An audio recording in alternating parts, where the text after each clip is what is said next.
এই রাখে।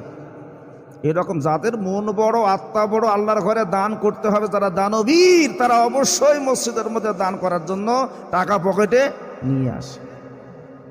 কিন্তু কোটি কোটি টাকা আছে, ব্যাংক ব্যালেন্স আছে, মসজিদের মধ্যে এসে 5-10 টাকাও বাহির হয় না, এমন লোক আছে না নাই?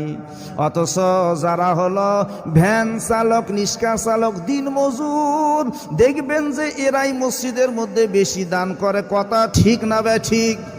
এই জন্য বন্ধুগণ, শুক্রবারের দিন মসজিদের মধ্যে আসার আগে পকেটের মধ্যে 20 টাকা 50 টাকা ঢুকায় রাখবো। রাজি আছেন কি নাই? আল্লাহ কবুল করুক। পারবেন না ইনশাল্লাহ?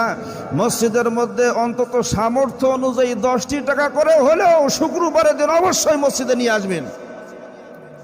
10 টাকাটা কোনো ব্যাপার না। ওই তো বললাম, চা খাইতেই 50 টাকা 100 টাকা শেষ হয়ে যায়, সিগারেট খাইতে 150 টাকা শেষ হয়ে যায়, পান খাইতে 50-60 টাকা শেষ হয়ে যায়, চায়ের দোকানে বসলে 50-60 টাকা শেষ হয়ে যায়, বন্ধু বান্ধব সহকারে বসলে। অথচ মসজিদের মধ্যে 10 টাকা 20 টাকা দান করলেই কি এটা কি বৃথা যাবে? এটা কিয়ামত পর্যন্ত সাদকায়ে জারিয়া স্বরূপ আমলনামায় জমা হতে থাকবে। কোন সুবহানাল্লাহ। পারবো না ইনশাল্লাহ মসজিদের মধ্যে নিয়ে আসতে? পারবো না ইনশাল্লাহ? আল্লাহ কবুল করুক, সকলে বলেন আমিন। আমার বন্ধুগণ, আমার ভাইরা, বিবি খাদিজাতুল কুবরা রাদিয়াল্লাহু তাআলা আনহা দুনিয়া থেকে যখন চলে যাবেন, আল্লাহর নবীজিকে ডেকে বললেন, ইয়া রাসূলুল্লাহ, ইয়া হাবিবাল্লাহ, হুজুর,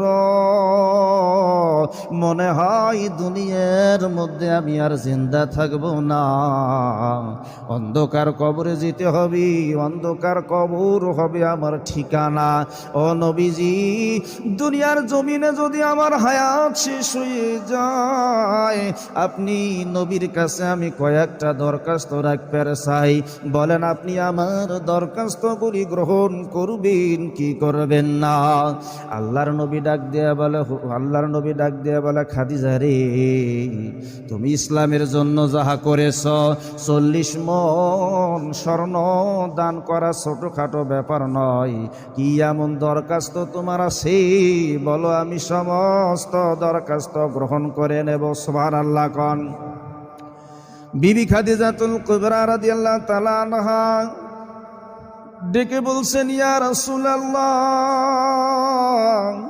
আমি যখন দুনিয়ার জমিনে ইন্তেকাল করব, ও নবীজি, আমার জন্য যেই কবরটা খনন করা হবে,